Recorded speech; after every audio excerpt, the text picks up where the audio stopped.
Ndabashuje mbifuriza n'ikaze nshuti bakunze b'amakuru y'iteganyagihe mwateguriwe n'ikigo cy'u Rwanda cy'ubumenyi bw'ikirere Meteo Rwanda. Tujye kureba iteganyagihe ryo ku munsi w'ejo ku itariki ya 13 Kamena umwaka wa 2024 turara amasaha mu gitondo ndetse n'amasaha y'igicamunsi.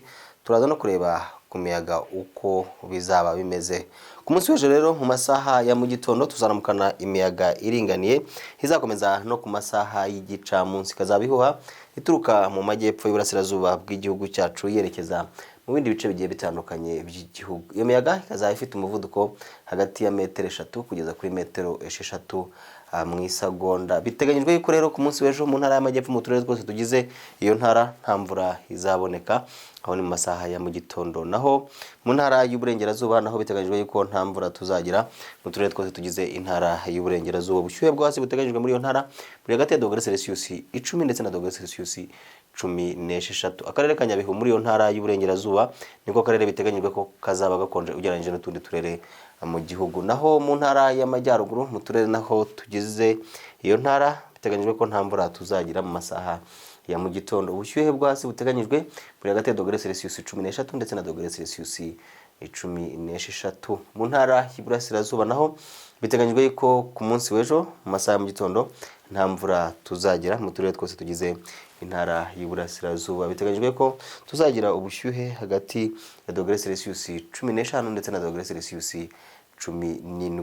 Mu mujyi wa Kigali naho nta mvura iteganyijwe mu masaha ya mu gitondo. Ubushyuhe bwasi buteganyijwe mu mujyi wa Kigali ni -17. Naho ku masaha y'igicamunsi biteganyijwe yuko tuzakomeza kugira urunyurane rw'izuba n'ibicu mu ntara y'amajyepfo mu turere twose tugize iyo ntara. Gusa ubushyuhe bwo buziyongera bugere hagati ya -25 ndetse na -27. Intara y'uburengerazuba nayo biteganyijwe ko nta mvura tuzagira ku masaha y'igicamunsi.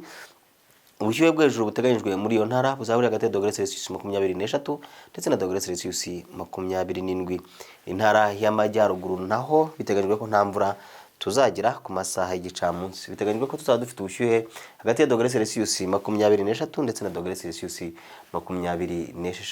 Naho mu ntara y'Iburasirazuba biteganyijwe ko ntaho tuzagira izuba rizajya rinyurana n'ibicu ku masaha y'igicamunsi. Ubushyuhe bwo hejuru muri iyo ntara buzaburi hagati ya -27 ndetse na -30. Biteganyijwe ko akarere ka Nyagatare mu ntara y'Iburasirazuba ariko karere kazaba gashyushye kuko kazagera kuri -30. Umujyi wa Kigali naho nta mvura ihateganyijwe ku masaha y'igicamunsi tuzagira n'ubushyuhe bwo hejuru buzagera kuri -28. Naho mu minsi 5 iri imbere biteganyijwe ko tuzakomeza kugira ikirere kizajya kirangwa n'ibitondo bikonje ndetse byatangira kugeza mu masaha y'igicamunsi ubushyuhe bukagenda bwiyongera. Nta mvura iteganyijwe muri iyi minsi 5 uhereye ku munsi w'ejo ku itariki ya 13 kugeza ku wa mbere w'icyumweru gitaha ku itariki ya 17 z'uku kwezi. Nta mvura duteganya muri iyi minsi 5. Soze mbabwira ko ku munsi w'ejo izuba rizarasa mu gitondo saa 11:56 rikarenga ku mugoroba saa 11:56. Mwakoze gukurikira amakuru y'iteganyagihe naho utamukomeze kugira ibihe byiza.